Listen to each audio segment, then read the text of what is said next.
Hey, welcome back. First thing I want to talk about today is the lighting. How's the lighting? We're lighting from the front instead of from the back. A lot of people talked about that, so we're in good shape, I think. Let me know. Second thing I wanted to talk about was this awesome Ubiquiti wallpaper. And there was a forum post, but the author has taken it down. Another forum member got on there and, they were going back and forth, but I did grab a couple of these, so if you want them, let me know, and I'll upload them to Google Drive and put a link out there. And let's see, what else do we want to talk about today? We hit the 3,000 subscriber mark. I want to thank you very much for that. Like I said, it's you guys are the reason that I keep doing this. And so we are going to destroy these APs that don't work. Don't get mad at me. Like I said, these things are bricks. They don't work. So one of them is going to get model rocket engines strapped to it, and we're going to fly it into space. And the other one, we're going to shoot it a lot. So that's coming. That takes a little bit of planning where we're at. I just can't go out in the backyard and start shooting guns. Neighbors and the cops get a little upset about that. And the fourth thing, what this video is about, and by the way, back to what I was saying, the fourth thing we're going to kind of talk about is you've seen several videos where we talk about DNS filtering, and the question has come up several times, can you actually use your EdgeRouter or your USG? And the answer is yes. So that's what we're going to talk about, but we need to talk about some of the caveats of what we're going to be doing. The EdgeRouter is the device we're going to use, and it does have SquidGuard and the ability to block entire categories or single websites, and you're going to see that here. If you configure it in, now this is my understanding, I haven't not configured in transparent mode, so we're gonna test a couple things and see live how they work. But my understanding is if it's in transparent mode, it doesn't filter HTTPS, but we're going to test that out. It takes a while. In fact, I haven't compiled the blacklist yet on an EdgeRouter X, which is what we're going to do here, but I did it on an EdgeRouter Lite, and it took over 30 minutes. Now, I did do it on an EdgeRouter Pro, and it took about 9.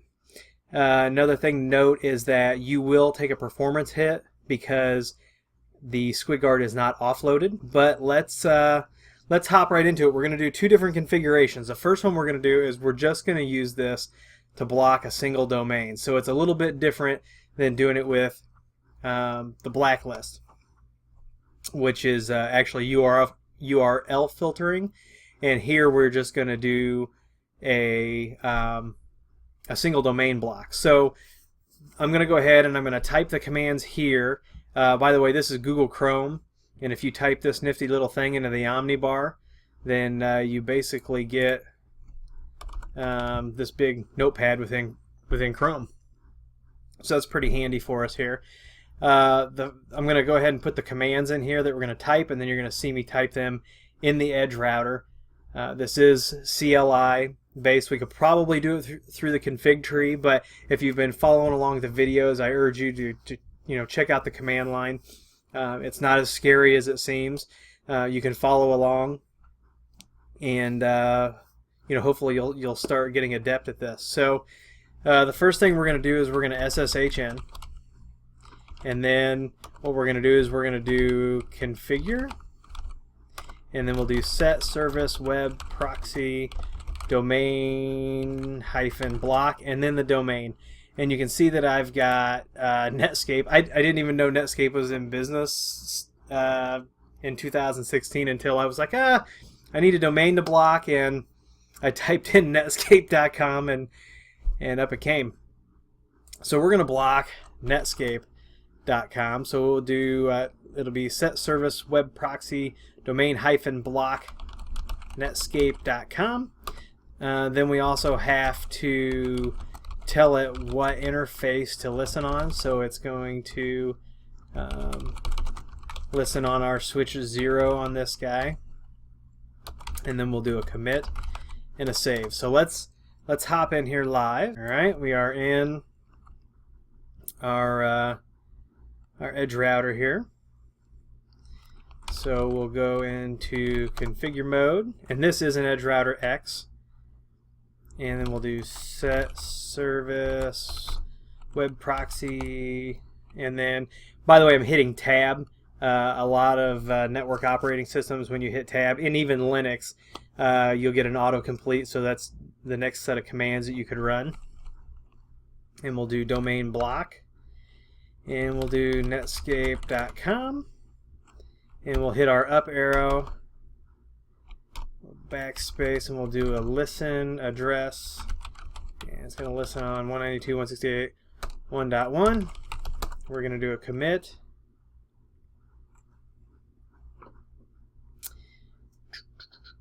Now you're going to see right there it is restarting the Squid HTTP proxy, which is Squid 3, and we'll go ahead and save this so that if we reboot it sticks. So let's reload. Let's try.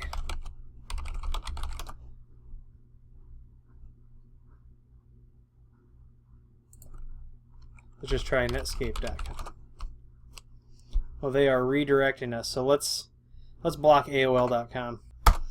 We'll try adding the www in there. Okay, let's try this again. Okay, so what we were doing wrong is when you go to AOL.com, it redirects to www.aol.com.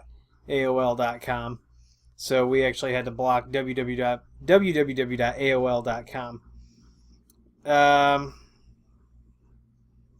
I wonder if we could do a wildcard.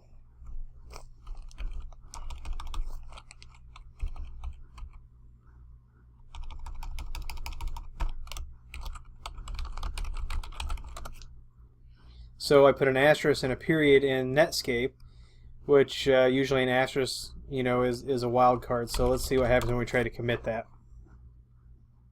See if it gives us an error. Looks like it's going to restart.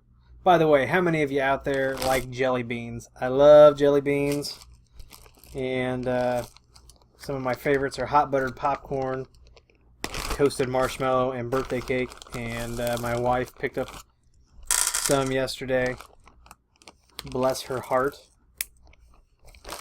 Contributing to my dietary negligence. So the asterisk didn't help, so we'd actually have to go in here and block isp.netscape.com. So when we're doing it, when we're doing a domain block, I don't know if there's anything else that we can do. So the wildcard didn't help, but we could do isp.netscape.com. We could commit that, and we'll go ahead and save that. And so now, if we refresh, it is blocked. Now, what I wonder is, since I've heard that if you're using the SquidGuard, that HTTPS doesn't get blocked. I wonder if we go to HTTPS www.aol.com. Well, I wonder. Let's find an HTTPS. Okay, so let's try blocking this, since we know this is HTTP, and then we're going to move on to the other content filter. Please remember to heed the warning that if you are going to do this, you will take a performance hit.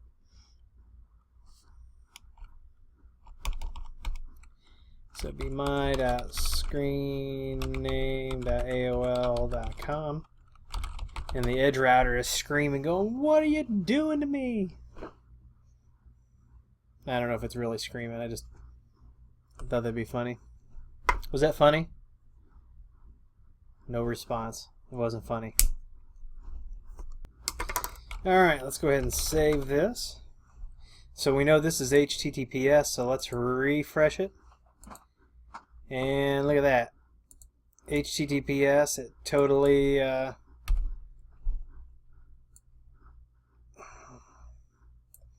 totally bypasses it. So if I just do it HTTP, But if we do HTTPS, I wonder if we can specify HTTPS in here. We'll just try it and then we'll get on with the other one.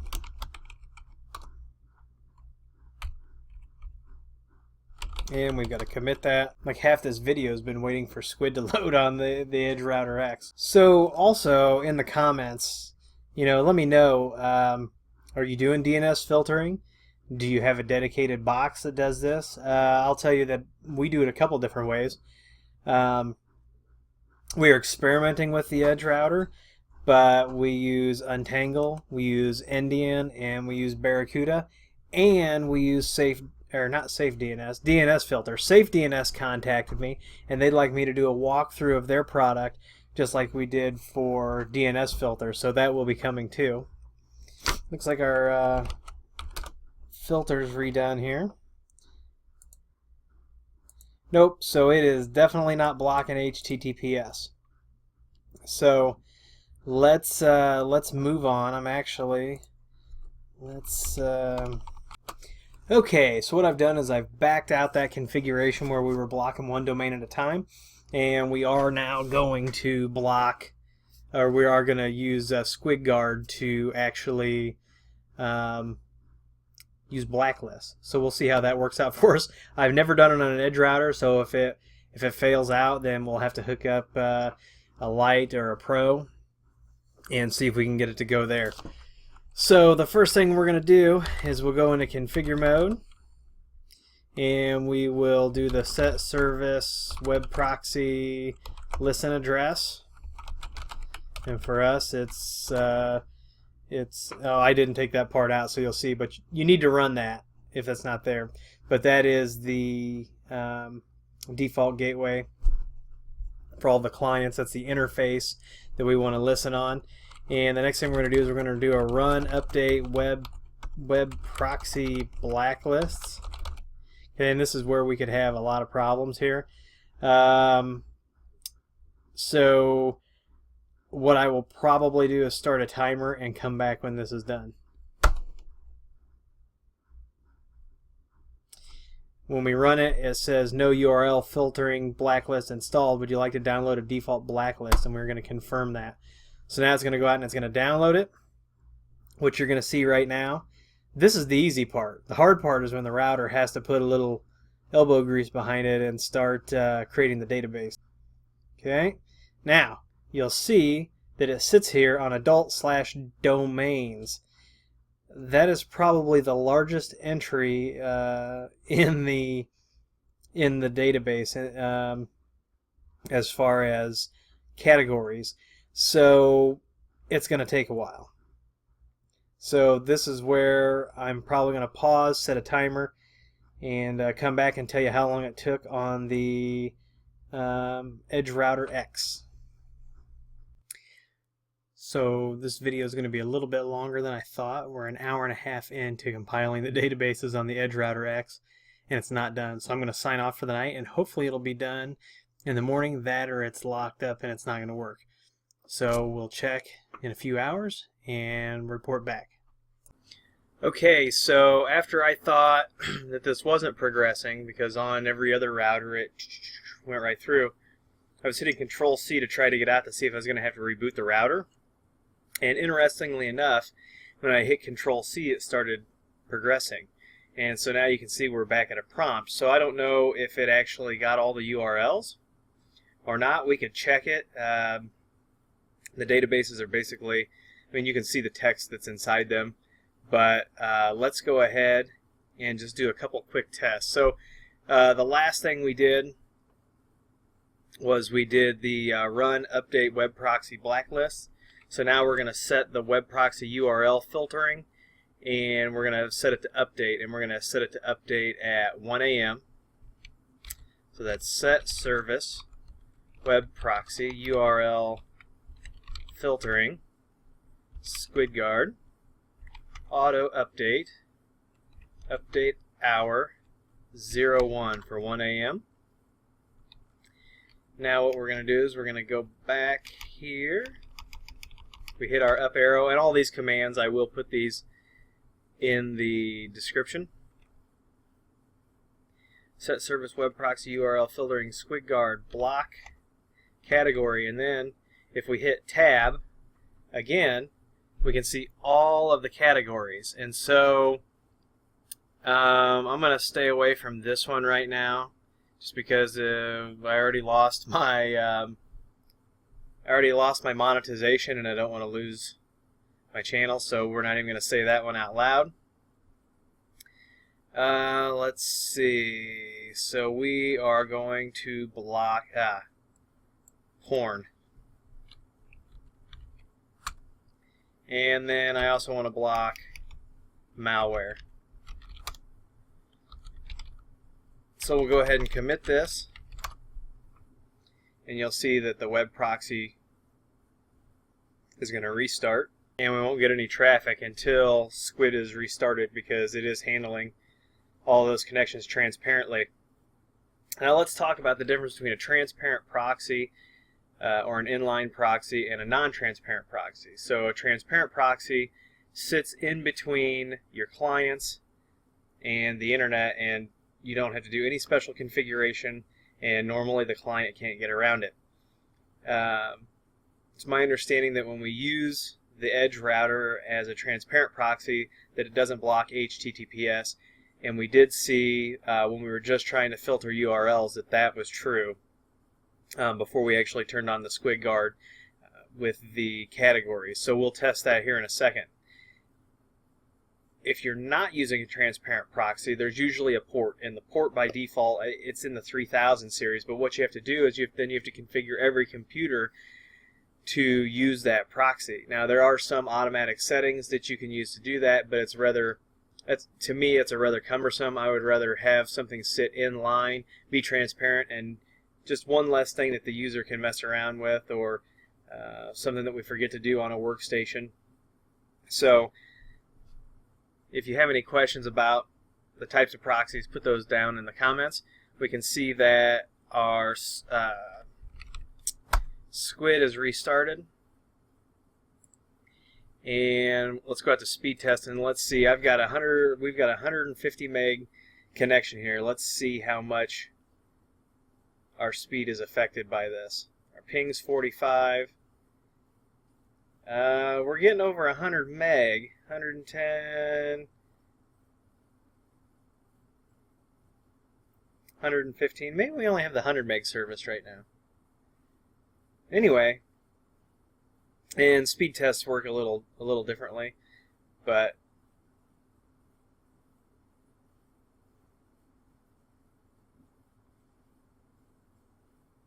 okay.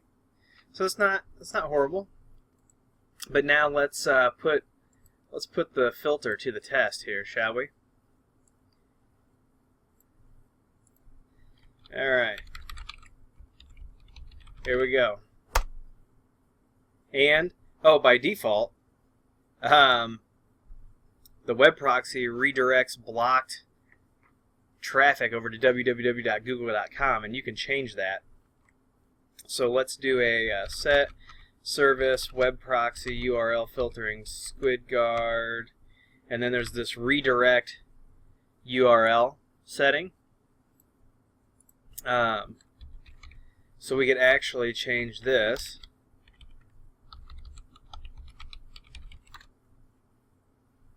to Disney.com instead of Google.com. So we'll see what happens here in a second. So the URL that we tried to go to was Pornhub.com. Don't pretend like you're not familiar with that. Everybody's probably at least heard of it if they're in IT and they deal with security. So let's try another one. Everybody around the world knows this brand. And there we go. So now we're redirected to Disney.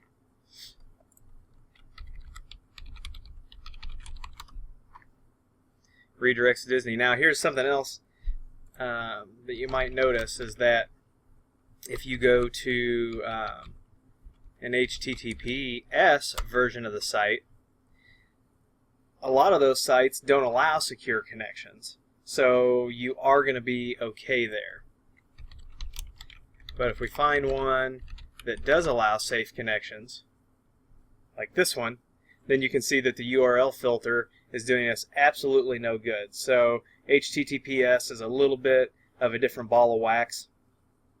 So any of the sites that don't provide the secure, you're going to be okay to block those. Now, I will tell you that I did this video because people wanted to see if this worked and if it's built in, and yes, it does work. First of all, you do take a performance hit. Second, it doesn't catch HTTPS traffic unless you're not using it inline. So if you've manually configured your system, your web browsers to use the proxy, then it will catch those. I prefer to not do it with the EdgeRouter. The EdgeRouter is really awesome at a few things, and being a router and a firewall is one of those, so I tend to leave it at that and then use another inline device to do this, or use DNS filtering. So if you've got any questions, please put them in the comments. If you like the video, please give me a thumbs up. I know the video is a little long, but I think it got the point across. And please subscribe. Please comment and share. Once again, give a thumbs up, and I will see you at the next video.